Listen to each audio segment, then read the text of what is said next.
नमस्कार, बहुत स्वागत है आपका इंडिया न्यूज़ हरियाणा में। आपके साथ मैं हूं शुभम सिंह। वक्त है मेट्रो न्यूज़ गुरुग्राम का। आइए शुरुआत करते हैं। दिल्ली एनसीआर में प्रदूषण का स्तर कम होने का नाम नहीं ले रहा है। गुरुग्राम में लगातार वहां की आबो हवा खराब हो रही है।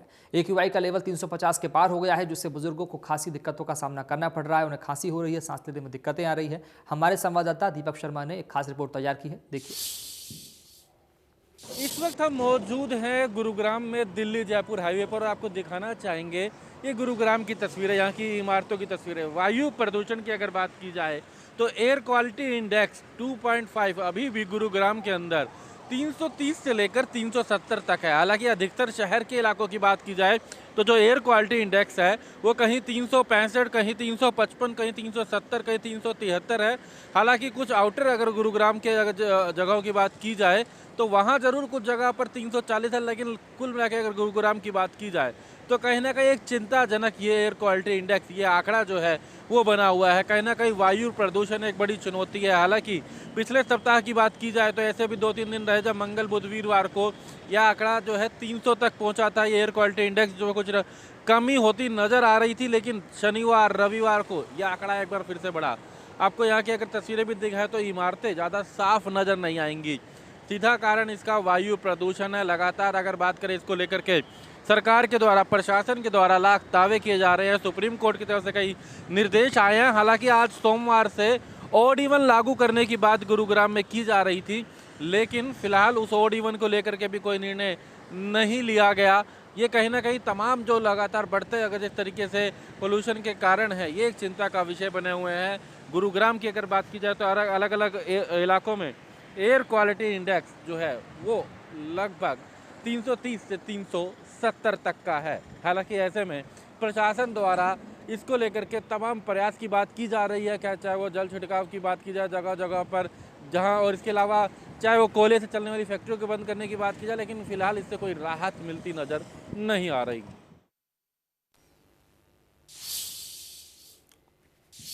और एक तरफ जहां पीएम मोदी स्वच्छता अभियान को कामयाब बनाने के लिए विभिन्न प्रकार की योजनाएं बनाकर भरपूर प्रयास कर रहे हैं, तो वहीं दूसरी तरफ गुरुग्राम के सोहना की सब्जी मंडी और अनाज मंडी में पसरी गंदगी से उड़ती दुर्गंध ने लोगों का जीना मुश्किल कर दिया है। स्थानीय लोगों की माने तो सफाई कर्मचारी कई कई दिनों तक कूड़ा को नहीं उठाते हैं, जिससे कूड़ा सड़ जाता है, जिसमें विभिन्न प्रकार के जहरीले मच्छर मक्खी जन्म लेते हैं और वहां से दुर्गंध उड़ने लगती है, जिससे नई नई बीमारियां जन्म ले रही हैं। यानी कि अगर ये कहा जाए कि लोगों के स्वास्थ्य पर इसका भारी असर पड़ रहा है तो शायद गलत नहीं होगा। इतना ही नहीं, मार्केट कमेटी एरिया में बनी टॉयलेट पूरी तरह से सड़ी हुई है, जहां पर कभी कोई सफाई कर्मचारी उनकी सफाई ही नहीं करता। ना तो कोई पानी की व्यवस्था है और ना ही मलमूत्र का कनेक्शन सीवर में किया गया है। टॉयलेट से निकलने वाला मलमूत्र सड़क पर बहता रहता है, जिसने सफाई व्यवस्था की पोल खोल कर रखती है।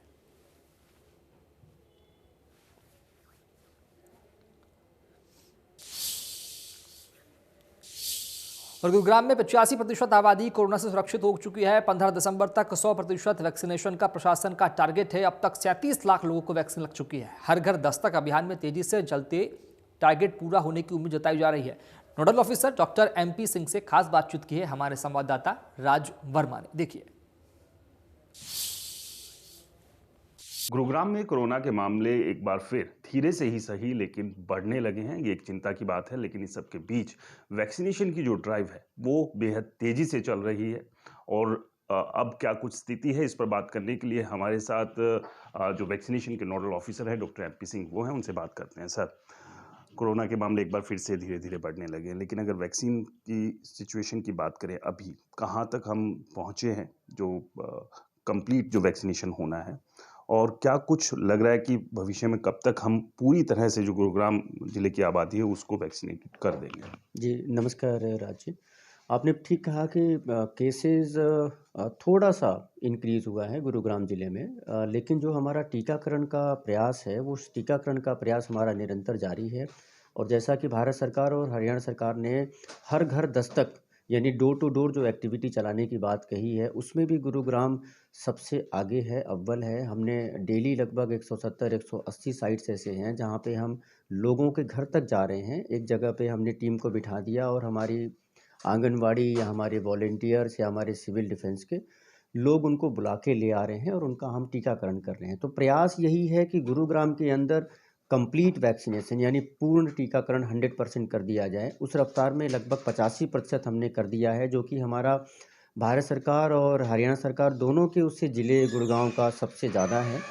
और ये उम्मीद करता हूँ कि आने वाले 15 दिसंबर तक हम 100% तक का आंकड़ा पूर्ण वैक्सीनेशन का पूरा कर लेंगे। जो 85% जो आप बताया कि वैक्सीनेशन हो गई, इसमें फर्स्ट और सेकंड दोनों ही है या सब सेकंड डोज है इसमें? नहीं, बिल्कुल आपने ठीक पूछा। हमारा फर्स्ट डोज़ 127% है, यानी जो हमें टारगेट दिया गया था लगभग 18,03,000 के आसपास हमारा टारगेट है। जो एलिजिबल पॉपुलेशन 18 से ऊपर वाले लोग हैं, उसमें हमने लगभग 22 लाख से ऊपर तो हमने पहला डोज़ लगा दिया है, और जो हमारा सेकंड डोज़ है लगभग हमने 15,18,000 कर दिया है। तो फर्स्ट डोज़ 127% है और सेकंड डोज़ हमारा जो है वो 85% है। इसके अलावा बात करें जो वैक्सीन अभी लग रही हैं 18 प्लस को लग रही है, बच्चों की वैक्सीन का भी एक इंतज़ार हो रहा है। क्या लगता है कि कब तक वो इंतज़ार खत्म होगा, बच्चों की वैक्सीन भी शुरू होगी? क्या कुछ जानकारी अभी तक निकल कर आई है? जो जानकारी मेरे पास उपलब्ध है, जैसा कि हरियाणा सरकार से भी ये हुआ था कि आप अपने ज़िले में सबसे पहले तो उन स्कूलों को चिन्हित करें जहाँ पे कि इस तरह से बच्चे हैं जो 18 साल से कम हैं। मतलब एक ऑन एन एवरेज 2 साल से लेके और 18 साल तक के कम बच्चों की जो लिस्ट है स्कूल वाइज़, वो आप तैयार करें। तो उसमें हमने अपने सभी हॉस्पिटल्स, प्राइमरी स्वास्थ्य केंद्र और अर्बन स्वास्थ्य केंद्र को बोल दिया है कि आप अपनी लिस्ट तैयार कर लें, वो जल्द तैयार भी हो जाएगी। और जैसे ही सूचना हमें भारत सरकार या हरियाणा सरकार के द्वारा मिलती है कि बच्चों का टीकाकरण हम शुरू करने जा रहे हैं, तो उसमें भी हमारा प्रयास यही होगा कि उन स्कूलों के अंदर ही हम पहुंच के और बच्चों का टीकाकरण करें। क्योंकि बच्चों का जो सिस्टम है वो बड़ा सेंसिटिव है, पेरेंट्स बड़े बच्चों को लेके सेंसिटिव होते हैं। अब देखना होगा कि उसमें कहीं आगे इस तरह का ना हो कि जिसमें कंसेंट लेना हो। अगर कोई ऐसी बात आती है तो वो भी हम करेंगे, जैसे हमने मीज़ल्स रूबेला के दरमियान दरमियान किया था। तो हमारा प्रयास है कि बच्चे भी जैसे ही वैक्सीन शुरू होगी, हम सभी बच्चों को जो है टीकाकरण कर सकें। बच्चों की वैक्सीन के लिए भी थोड़ा-सा इंतज़ार और करना होगा, लेकिन इस सब के बीच गुरुग्राम ने अभी तक 85% पहली और दोनों दूसरी डोज़ जो है वो आबादी को लग लग चुकी है। टारगेट यही है स्वास्थ्य विभाग का कि 15 दिसंबर तक जो पूरी आबादी है गुरुग्राम जिले की, उसे पूरी तरह से वैक्सिनेटेड किया जा सके। गुरुग्राम से राज वर्मा, इंडिया न्यूज़।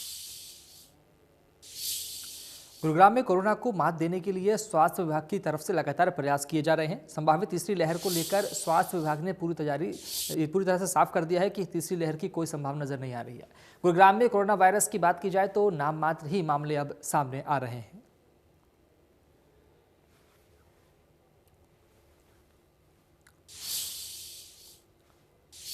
तो वहीं दूसरी ओर गुरुग्राम में अब उन जमीन माफियाओं की खैर नहीं है जो नियमों को ताक पर रखकर फ्लैट का निर्माण कर रहे हैं। गुरुग्राम में अब 500 स्क्वायर फीट 500 गज या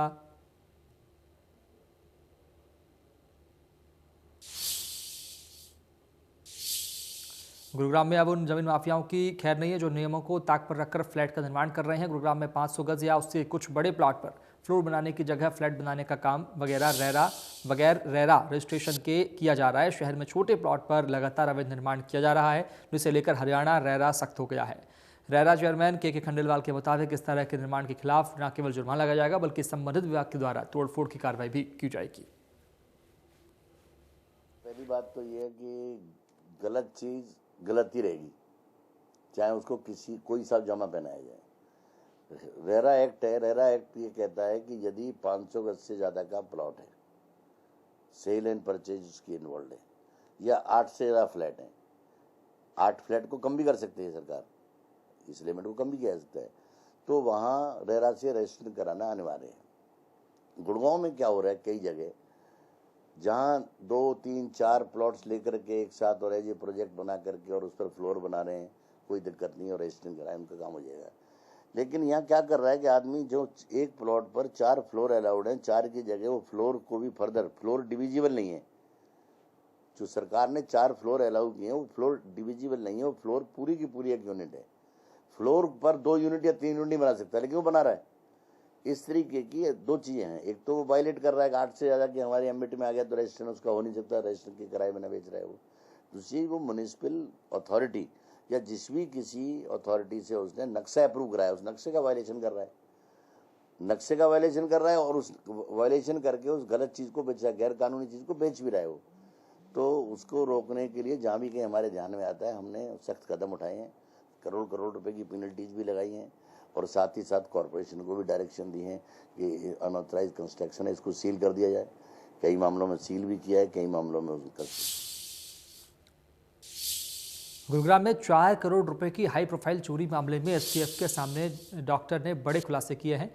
फिलहाल मुख्य आरोपी डॉक्टर सतिंदर जैन नवल को जेल भेज दिया गया है और डॉक्टर के हुए खुलासों के आधार पर एसटीएफ इस मामले की जांच आगे बढ़ा रही है। इस पूरे मामले में कुल 6 लोगों को एसटीएफ ने गिरफ्तार कर लिया है, जिसमें से 2 डॉक्टरों को भी गिरफ्तार किया गया है। एसटीएफ के मुताबिक ये दोनों डॉक्टर ही चोरी के मास्टरमाइंड हैं। गिरफ्तार आरोपियों के पास से 1 करोड़ 90 लाख रुपए कैश, 1.25 करोड़ का 3 किलो सोना और 45 लाख कीमत की यूएस डॉलर्स बरामद किए गए हैं। एक 309 नंबर का एफआईआर दर्ज हुआ था खिड़की दौला पुलिस स्टेशन गुरुग्राम में, जिसकी तफ्तीश गुड़गांव पुलिस कर रही थी और उसको डीजीपी के आदेश से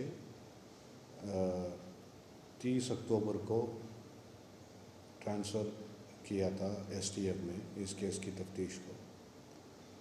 उस पर तफ्तीश करते हुए एसटीएफ ने 2 जनों को गिरफ्तार किया। सबसे पहले एक संदीप बुधवार अलेस नीटू और एक डॉक्टर अश्विनी तहला, 2 लोगों को गिरफ्तार किया। वैसे वो सरेंडर हुए थे और उनको गिरफ्तार करके उनके पास जो पैसा है वो बरामद किया है।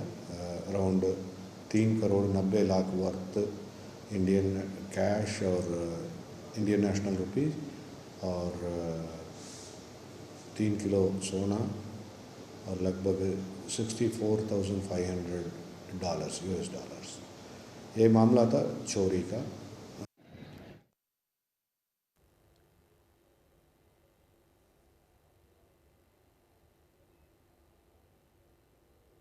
चोरी का मास्टरमाइंड जो है डॉक्टर गिरफ्तार हो चुका है। बिल्डर के घर से चोरी हुई थी।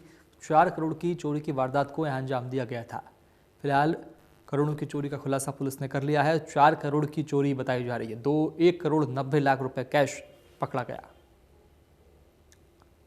तो पुलिस थाना खिड़की दौला का पूरा मामला है, जहां पर चोरी का मास्टरमाइंड डॉक्टर सचिंदर जैन को पुलिस ने गिरफ्तार करके जेल भेज दिया है। इसके एक साथी को भी पुलिस ने गिरफ्तार किया है।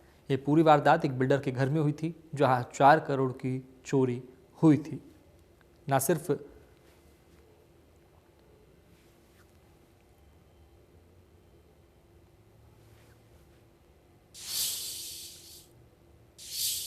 और इसी के साथ मेट्रो न्यूज़ गुरुग्राम में इतना ही। आप देखते रहिए इंडिया न्यूज़ हरियाणा। नमस्कार।